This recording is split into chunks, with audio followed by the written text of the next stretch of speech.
자, 여기 볼 거는 문법 요소 그리고 어휘인데 사실 이거 우리가 다 좀 다 진도 나갔던 것들이야. 나갔던 것들인데 뭐 기억이 아마 잘 안 나겠지, 그치? 잘 안 나니까 한번 봅시다. 일단 먼저 이거부터 보자.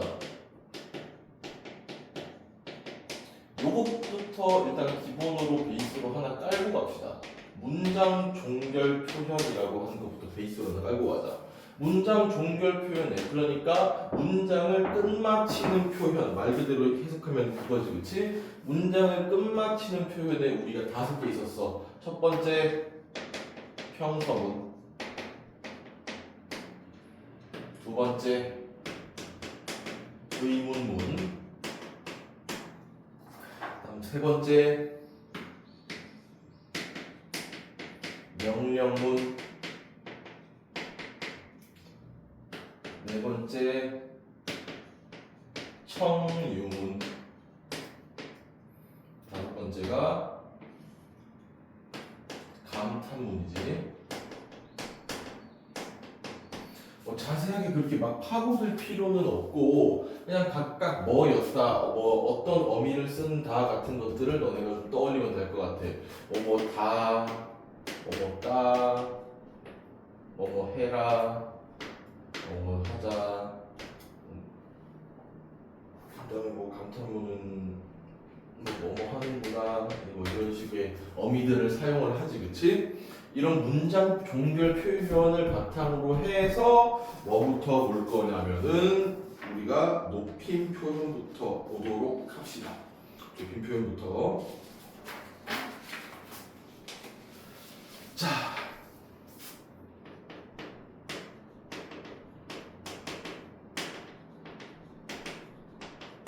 자, 높임 표현이라고 하는 거 우리가 쉽게 말하면은 존댓말이다 이렇게 얘기를 하지, 그치? 누군가를 높여주는 거, 누군가를 훨씬 더 나를 낮추거나 또는 누군가를 높여서 훨씬 더 정중한 표현을 하는 거, 상대방에 대한 존중을 보이는 게 뭐야? 높임 표현인데, 높임 표현에 우리 세 가지 또 꼽습니다. 뭐야? 하나는 주체 높임, 하나는 객체 높임, 하나는 또 마지막 하나는 또 뭐야? 상대 높임. 이렇게 세 개로 나온다, 그렇지? 그럼 주체 높임이라고 하는 것은, 자, 높이는 대상은 누구야? 대상. 높이는 대상, 문장의 주어야, 그렇지? 높이는 대상은 문장의 주어야. 그리고 실현 방법은 뭐냐면은 실현 방법은 뭐냐? 실현 방법, 주격조사, 뭐 깨서 를 쓰는 방법도 있고, 또 뭐야? 저기 뭐니? 선어말 어미,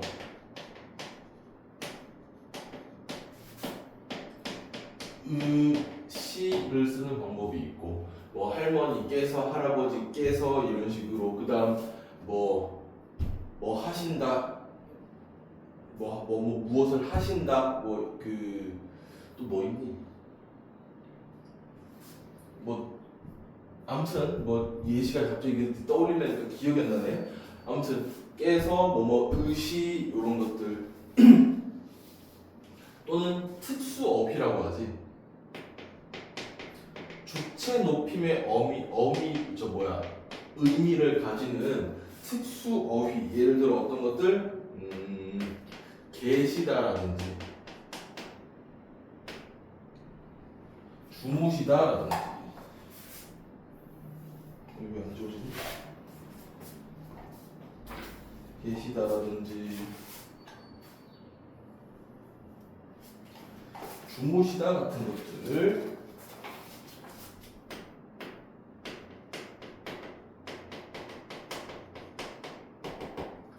등등 여러 가지를 사용할 수 있어. 자, 다시 한번 문장의 주어를 높여주는 애들이야. 주어는 어떤 애들이냐면은 원래 주격조사 이가가 쓰일 수 있는 애들, 이가가 쓰일 수 있는 애들, 또는 주어가 주격조사가 없더라도 이가를 넣었을 때 자연스러운 애들, 또는 이가 말고 은는이 사용될 수도 있지만 얘네는 그 우리가 뭐 다른 용어로 보조사라고 얘기해요. 그렇지? 보조사라고 얘기하는데 은는 대신에 이가로 만약에 대치가 됐을 때 그 문장이 자연스러워. 그러면 얘도 마찬가지로 주어겠지. 그렇지? 주어. 이 주어를 갖다가 뒤에다가 조사 이가 대신에 깨소를 붙인다든지 선어말어미, 우리가 어말어미가 미안해. 어미를 얘기할 때 우리가 어간과 어미 진짜 지겹게 했다, 그렇지? 어간과 어미가 있는데 어간은 더 이상 얘기하지 않을 거고 어미에도 선어말 어미, 그 다음에 어말 어미가 있어. 말이라는 게 무슨 뜻이냐? 단어의 말 끝, 가장 끝 부분에 오는 애들이 어말 어미고 먼저 선자지, 그렇지? 먼저 선자. 그럼 선어말어미는 뭔가야? 어말어미의 앞에 오는 애들이 선어말어미야, 그렇지? 거기 앞에 그 선어말어미의 바로 앞에 오고 그 앞에는 또 어간이 붙어야 되지. 그래서 얘가 줄이 여기 하나씩 있어. 선어말어미, 의시 또는 주체 높임이라고 하는 그 의미 자체를 그냥 그대로 가지고 있는 계시다, 중시다 같은 특수 어휘들을 사용하는 게 주체 높임인데, 우리가 주체 높임을 이야기할 때 간접 높임, 직접 높임을 꼭 봐야겠지. 간접 높임과 직접 높임에 대해서도 봐야 돼. 직접 높임은 주체를 직접 높이는 거. 할아버지께서 주무신다, 아버지께서 오신다 라고 처럼 높여야 되는 주체를 그냥 그 대상을, 그 사람을 직접 높여주면 뭐야? 직접 높임이고, 간접 높임은 뭐냐면은 주체와 관련된 사물이라든지 신체 부위라든지 또 뭐 아무튼 이와 뭐 관련된 여러 가지 것들, 주체와 관련된 여러 가지 것들을 높여주는 걸 간접 높임이라고 하는데, 뭐 예를 들어 아버지께서는 발이 크시다, 아버지께서는 발이 크시다. 그러니까 문장을 써볼게. 아버지께서는 발이 크시다. 그러면은 이 문장의 주어는 뭐냐면은 여기에 이가, 주격조사 이가가 왔으니까 얘가 주어인 거야, 그렇지? 그럼 이 주어가 지금 발인데 누구의 발이냐면은 아버지의 발이야.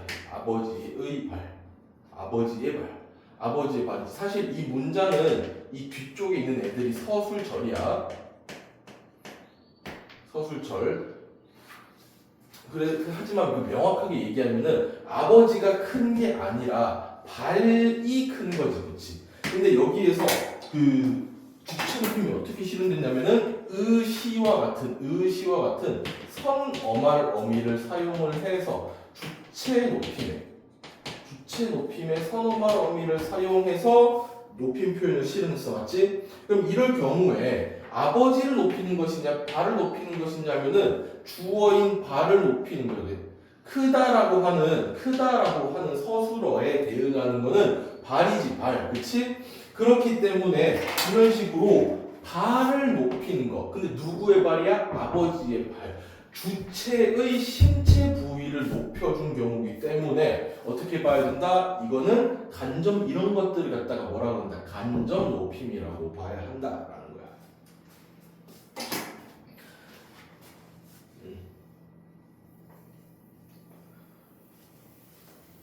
자, 그러면은 주체 높임만 볼 게 아니지 객체 높임 높이다. 객체 높임이 높여주는 대상은 문장의 목적어 혹은 부사어가 되겠다. 문장의 목적어 혹은 부사어를 높여주는 게 객체 높임이고 객체 높임을 실현하는 방법 부격이 아니고 부사격 조사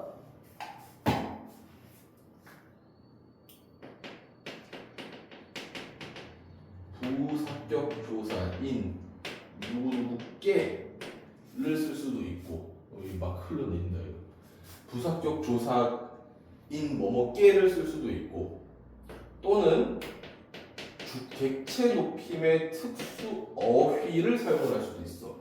이것도 뭐 예를 들어 어떤 게 있지? 들이다, 여쭙다 이런 것들을 사용하는 게 뭐다? 객체 높임. 그럼 문장의 목적어다라고 하면은 목적격 조사로 을 넣을 수 있는 애들을 말하는 거고 맞지? 부사격 조사 뭐 무슨 로 뭐 의로 뭐 등등등. 근데 여기 뭐 사람이 들어갈 거니까 뭐 누구누구에게 이런 것들이 들어가는 게 즉 부사어라고 하면은 우리가 서술어를 주로 꾸며주는 애들을 말하는 거지. 부사어를 그래서 서술어를 주로 꾸며주는 애들 그 부분에 높여야 되는 대상이 있으면은 뭘 쓴다? 객체 높임을 쓰는 것이다. 다음에 세 번째 상대 높임은 말 그대로 상대를 높이는 거야. 상대 누구? 대화 상대. 대화 상대를 높이는 게 대화 상대가 높임의 대상이고 이건 어떻게 실현되냐? 종결 표현을 통해. 다양한 종결 표현을 통해 실현된다. 종결 표현 뭐야? 여기 있는 형서문, 의문문, 명령문, 청유문, 감탄문을 만들 수 있는 어미들을 통해서 만들어진다. 그래서 너네가 아마 너네 교과서 같은데 요거 그게 있을 거야. 이 상대 높임을 격식체, 비격식체 나누고 격식체 이제 뭐 하십시오체, 하우체, 하계체, 헤라체 나오고 그다음에 비격식체에 해요체, 해체 나오고 이거를 이제 여기 평서형, 의문형, 명령형, 청유형, 감탄형 이렇게 해가지고 표를 이렇게 쫙 만들어 놓은 게 아마 너네 교과서에 있을 거야, 그렇지? 근데 그거를 굳이 다 외울 필요는 없는데 만약 헷갈리는 게 있다면 그러니까 너네가 상대 높임 표현이 나왔을 때 일단 이건 상대 높임 표현이다라는 걸 알아야 되는 건 당연하고 상대 높임 표현이 나왔을 때 이것 중에 어떤 거에 해당하냐를 구별할 자신이 없으면 좀 어느 정도는 외우는 게 그래도 좀 유리하지 않을까. 예를 들어서 뭐 평서문 같은 경우에는 전혀 외울 필요가 없지. 평서문 같은 경우에는 뭐 합니다, 하게, 하시오, 뭐 하게, 뭐 하오, 하게, 뭐 뭐 아무튼 이런 식으로 평서형 같은 경우에는 굉장히 구분이 어렵지가 않아. 구분이 어렵지가 않은데 근데 되게 어려워지는 게 어디냐면은 청유문, 감탄문 이런 거 있잖아. 의문문 이런 거. 뭐뭐인가 이게 하오친지 하게친지를 헷갈려하는 애들이 많아서 막 그런 것들 막 헷갈리는 것들을 그런 것들을 구분 잘하려면은 그 부분만 좀 헷갈리는 것들 그 부분 위주로 좀 외워주는 게 좋겠지. 그치? 완전 다 외우는 거는 너무 시간이 많이 걸리고 비효율적이야, 맞지? 자, 그다음 높임 표현 간단히 봤고 높임 표현은 이제 너네가 직접 이게 사실 그냥 이렇게 아, 주어를 높이는 표현이야. 부사, 목적어, 문장의 목적어 부사를 높이는 표현이야. 얘는 대화 상대를 높이는 표현이야. 라고 얘기하면 사실 잘 와닿지가 않아. 어떻게 하냐면 너네가 문제를 많이 풀고 예문 같은 걸 많이 보면서 계속해서 이게 익숙해지는 수밖에 없어. 계속해서 이거는 주체 높임이고 실현 방법은 주격, 주사, 선어, 말음이 특수, 어휘 중에 뭐고를 계속해서 구별을 정확하게 해가면서 하는 게 되게 중요할 것 같아. 자, 그러면은 높임 표현은 정리하고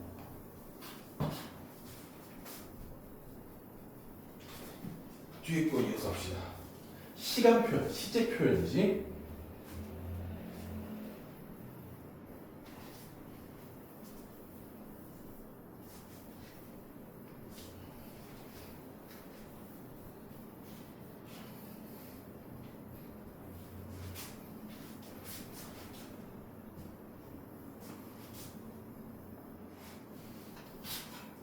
자, 시간 표현.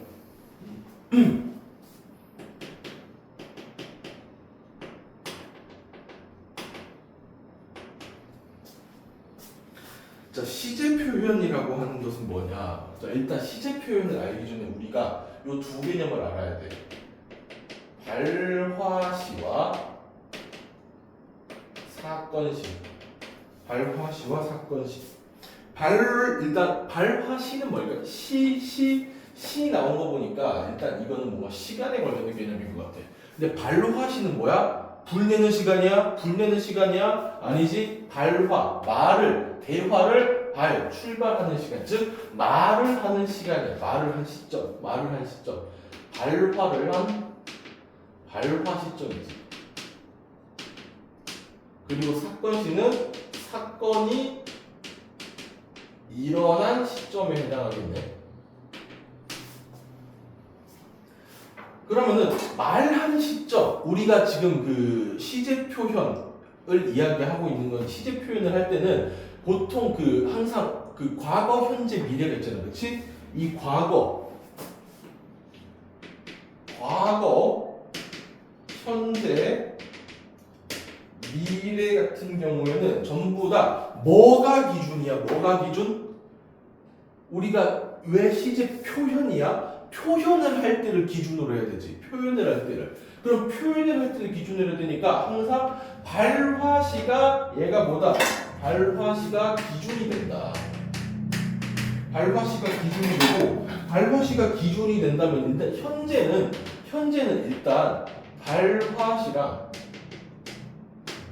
사건시가 일치하는 부분일 거야. 일치할 때, 그치? 그게 현재 사건이 일어나는 지금 그 시점, 내가 이야기하고자 하는 사건이 발생하는 그 시점과 내가 그 사건을 이야기하는 시점이 일치하면 현재고, 만약에 발화시가 과거라고 얘기하려면은 발화시가 사건시보다 언제여야 돼? 사건시보다 뒤여야 돼. 사건이 먼저 일어나고 그 다음에 발화가 일어나야 되는 거지, 그렇지? 그럼 미래는 뭐야? 발화시는 앞이어야 되고 사건시가 더 뒤로 가야 돼, 맞지? 사건시가 더 뒤로 가야 되는 거야. 왜? 나중에 일어날 일에 대해서 이야기하는 게 뭐다? 미래 시제니까, 맞지? 그러면 오케이, 과거, 현재, 미래를 이해하는 거는 사실 어렵지 않지. 너네 영어 같은 데서도 엄청나게 많이 했으니까, 그렇지? 그러면은 항상 이거는 실현 방법이 과거, 현재, 미래 시제를 실현하는 방법이 훨씬 더 중요하게 되겠습니다. 맞지? 그러면 실현 방법은 뭐냐면은 첫 번째, 일단 제일 쉬운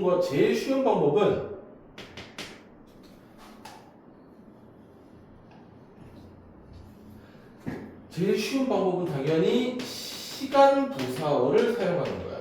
정확한 시간을 알려주는 시간 부사어를 이야기하는 게 훨씬 더 좋겠지, 그치? 시간 부사어를 이야기하는 방법은 첫 번째 뭐 어떤 게 있을까? 일단 과거는 어제, 뭐 또 옛날 이런 것들을 사용해 주는 게 제일 좋겠지. 그 다음에 그 선어말 어미를 시제를 나타내는 선어말 어미를 사용하는 방법도 있을 거야. 과거 시제에서의 선어말 어미는 어떤 게 있지? 무슨 더 또는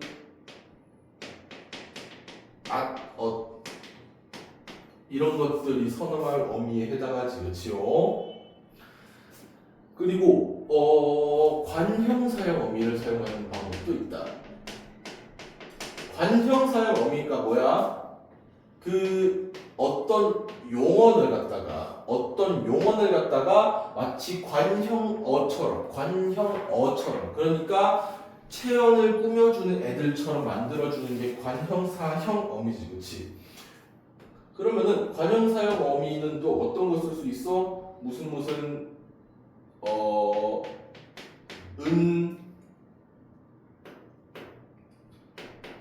는, 던, 뭐 이런 애들을 써먹을 수가 있겠네. 좀 더 길게 하자 이거. 공간이 보니까.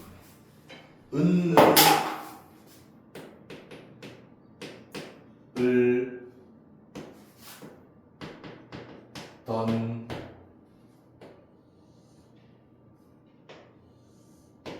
이런 걸 써먹을 수도 있다. 그 다음에 우리가 그 과거 시제에서 대과거, 그러니까 현재와 완전 단절됐을 경우에 이 대과거를 표현하는 방법도 있는데, 이 대과거를 사용할 때는 asot 또는 asot 같은 걸 사용하면은 현재와는 단절된 어떤 대과거의 사건을 이야기한다 라고 얘기하다. 나는 떡볶이를 좋아했어 라고 하면은 좋아했었어 이런 식으로 얘기하면은 좋아했어보다 훨씬 더 현재와는 단절된 느낌을 주는 거야. 좋아했어 그리고 지금도 좋아해 라고 이야기할 수 있지만, 좋아했었어 근데 지금은 안 좋아해 라고 말하는 게 훨씬 더 자연스럽지. 좋아했었어 근데 지금도 좋아해 라고 얘기해버리면은 그러면 뭐야, 말을 왜 이렇게 해? 라고 당연히 부자연스럽게 느껴질 수밖에 없어. 그래서 이런 것들은 대과거라고 얘기한다. 다음, 자, 현재 시제를 이야기를 할 때 현재 시제의 시간 부사어는 오늘, 뭐 지금 이런 것들이 있을 거야, 맞지? 오늘이라는 지금. 그다음 선어말 어미는 무슨 는 아니면은 그냥 니은 이런 것들 붙여줄 수 있겠고. 그 다음에 관형사형 어미를 사용하는 방법도 있어. 얘도 은 또는 아예 그냥 어미를 안 붙인다던가, 아예 그냥 원형을 사용해본다던가. 너는 영어 할 때도 동사 원형 사용하는 게 현재 시제를 나타내잖아, 그렇지? 근데 여기에서 우리가 좀 주의해서 봐야 될 거는 이런 거지. 여기 과거 시제 관형사용 어미랑 현재 시제 관형사용 어미랑 형태가 같아. 그러면은 이 둘이 형태가 같은데 그러면은 이건 어떻게 구분해요? 라고 묻는 애들은 바보야. 왜? 우리가 맥락상 어느 정도 충분히 구분을 할 수 있기 때문이지, 그치? 이거 형태만 같은데 형태 같은 걸 보면 어떻게 이러고 있으면은 이미 바보인 거야. 다른 애들은 다 뭐 하고 있어? 예문 보면서 아 맥락상 이거는 과거야, 이거는 현재야를 다 구분을 하고 있는데 형태가 이러고 있으면은 바보 되는 거야. 자, 다음 미래 시제. 자, 미래 시제도 시간부터 당연히 쓸 수 있을 거야. 뭐 내일 같은 거, 뭐 아니면 뭐 나중에 이런 것들 사용할 수 있겠고, 선어말어미로서는 주로 뭐 사용하냐? get, 뭐 하겠다. 영어 할 때도, 영어를 할 때도, 또는 영어 할 때도 그 will 같은 거, will 같은 거 너네 해석할 때 하겠다고 해석을 하지, 그렇지? 근데 얘가 미래 시제, 그럼 얘도 미래 시제가 되는 걸 거야, 그렇지? 그다음 관형 미래 시제 관형 사용 어미에는 또 을 같은 게 있어. 을 같은 게 있어. 여기 똑같네. 이거 똑같네. 질문하지 마. 예문 보면 돼. 예문 보면 바로 구분돼. 자, 그러면은 이것뿐만 아니라 뒤에 하나 더 아예 그냥 하나 더 하자. 뭐뭐 할 것, 그러니까 뭐뭐 할 또는 뭐뭐 할 것 같은 것들, 이런 것들을 붙여줘서 시제를 표현하는 방법, 시제를 다 실현을 할 수가 있다. 자, 그러면 요 시제 표현에서 우리가 그 시간뿐만 아니라 시제뿐만 아니라 또 너네 교과서에 나오는 또 다른 개념이 있지. 진행상에 관련된 개념도 지금 볼 거야. 선생님이 중간중간에 계속 좀 뭐 횡설수설하는 게 있지, 그치? 잠이 부족해서 그래. 그러니까 좀 양해 좀 해줘라잉.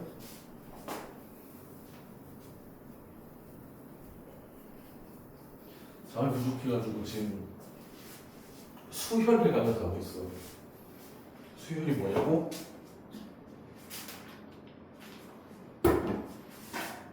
저거 없으면 못 살아. 자, 완료상이 아니고 진행상 봅시다.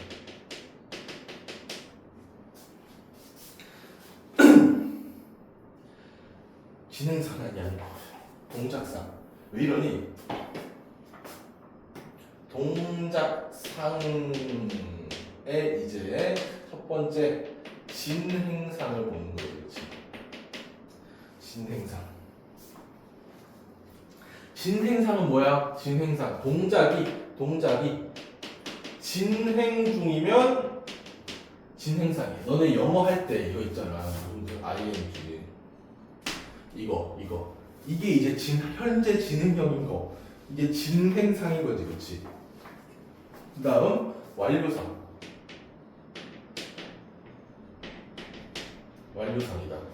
그러면 뭔가야? 동작 끝난 거, 완료된 거, 종료된 거를 갖다가 완료상이라고 하겠지, 그치? 너네 이거 영어 기억이 안 나냐? PP였나?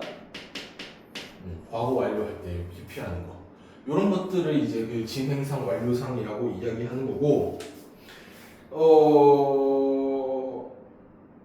동작상, 이 완료상 같은 거는 보통 그 실현 방법은 보조 용언이라고 얘기하겠지. 보조 용언. 어떠한 동사 같은데, 이게 동작상이니까 당연히 본용어는 동사여야 돼. 동사에다가 보조 용어 뭔가가 붙는 이런 형태인데, 예를 들어서 먹다라고 하면은 보조 용어는 뭐 붙을 수 있는 거야? 먹고 있다. 먹다 대신에 먹고 있다 같은 형식으로 되면은 얘는 뭐야? 진행상이 되어버리는 거고.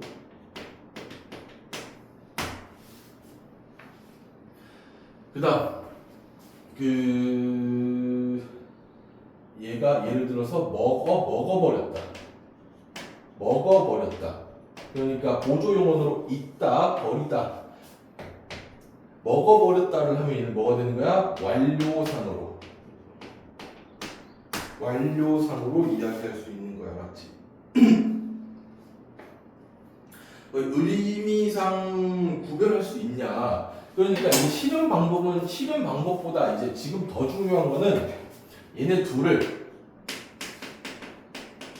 의미상으로 구별할 수 있냐, 또는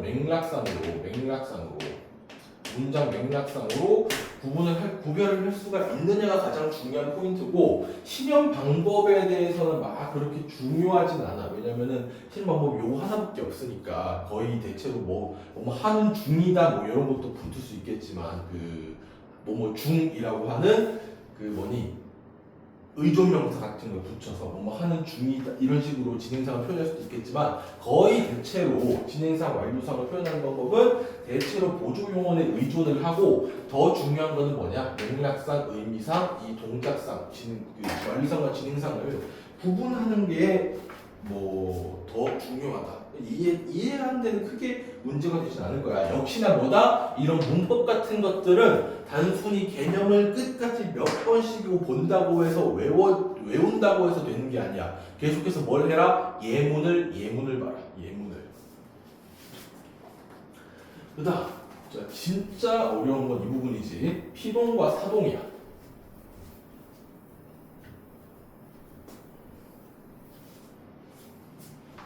피동과 사동. 일단 피동부터 봅시다.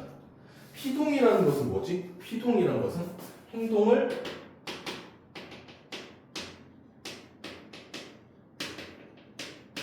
당하는 것을 갖다가 피동이라고 얘기하지. 행동, 다른 주체에 의해서 어떠한 행동 또는 동작 같은 것, 행동이나 동작을 당하는 것을 갖다가 피동이라고 얘기해. 맞지? 반대말은 능동. 스스로 직접 그 행동을 한다면 그건 능동이야. 맞지? 자, 그러면은 피동의 개념은 됐어. 개념은 사실 크게 어렵지 않거든. 개념은 사실 크게 어렵지 않고, 어떤 식으로 피동 표현을 실현할 수 있느냐, 이 실현 방식에 대해서 알아봅시다. 첫 번째, 피동 전미사 붙이는 거. 피동 전미사에 뭐 있었어? 이, 히, 리, 기. 이히리기 있었어. 그렇지? 이히리기. 이 같은 걸 붙이는 건 뭐야? 갑자기 이제 이런 얘기를 해도 되지, 저 뜬금없이 이제 좀 잔혹할 수 있지만, 죽이다. 미안해. 죽이다는 아니고.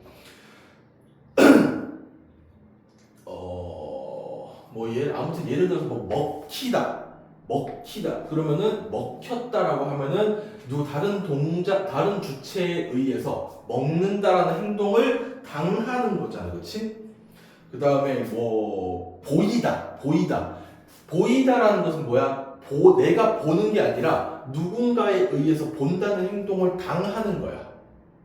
맞지? 또 깔다라는 것은 뭐야? 깔다는 내가 바닥에다 이불을 이렇게 싹 하면 까는 거야. 바닥을 깔게 되는 거야. 근데 깔리는 건 뭐야? 이불이 나에 의해서 깔리는 거지. 깔린다는 동작을 당하는 거니까. 다음, 안기다. 아기가 엄마에게 안겼다라고 얘기하면은, 엄마는 아기를 이렇게 안아줬어. 아기는 뭔가야? 이렇게 해가지고 그대로 이제 엄마한테 들리는 거잖아, 그렇지? 엄마한테 들려가지고 안김을 당하는 거니까 안기다라고 되는 거지. 그 다음, 용언 어간에다가 무슨 어지다 또는 하게 되다 를 붙이면은 또 피동 표현이 완성될 수가 있겠지, 그렇지? 그래서 이렇게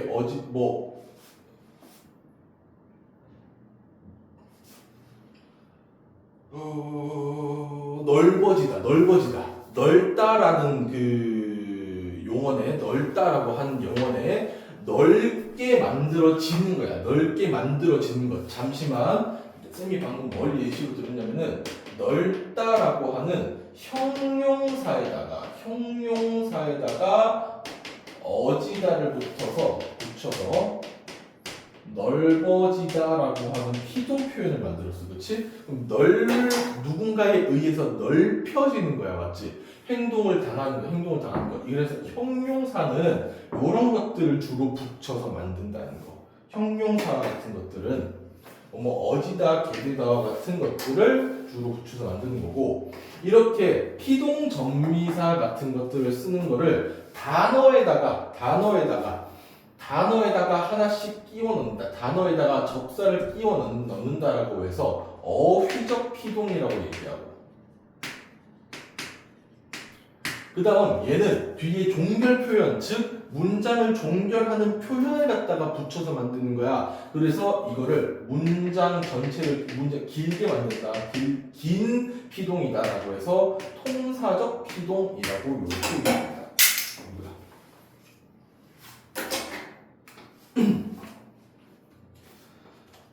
자, 그리고 아예 그냥 어휘적 방식에 의한 피동 자체를 어휘적 방식에 의한 피동을 나타내는 경우도 있는데, 이거는 그러니까 뭐야? 어휘 자체가 피동의 의미를 담고 있을 때, 예를 들어 어떻게 있어? 강하다 같은 것들. 또 봤다. 내가 행동을 내가 가만히 있어도 상대방한테 준다라는 행동을 당하는 거잖아, 그렇지? 이런 것들을 사용해서 피동을 실현하는 방법도 또 따로 있고, 이거는 어휘를 쓰는 거니까 어휘적 피동에 속한다라고 볼 수 있겠네. 다음.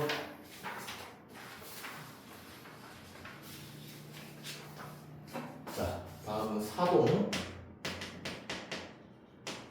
사동은 뭐야? 행동이나 동작을 시키는 것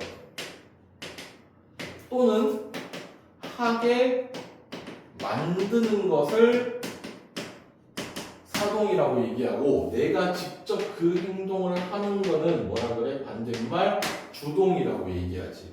역시나 실현 방식에 대해서 살펴볼 거고, 얘는 일단 마찬가지로 피동과 마찬가지로 사동 전미사를 사용하는 방법이 있지. 뭐 있었어? 얘는 이, 히, 리, 기, 우,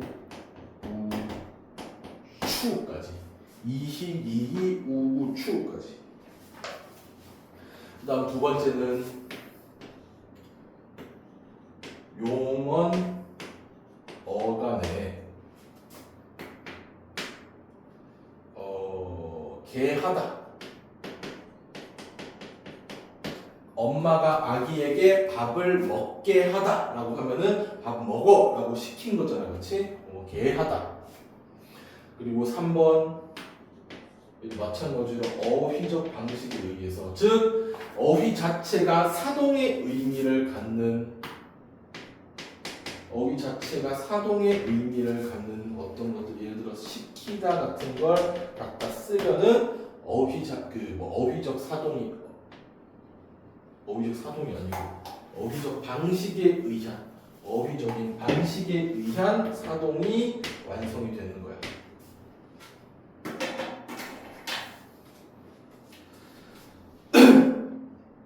사실 크게 어렵진 않아. 이것도 마찬가지로 개념을 막 열심히 본다기보다는 예문을 많이 보는 게 훨씬 더 중요하겠죠.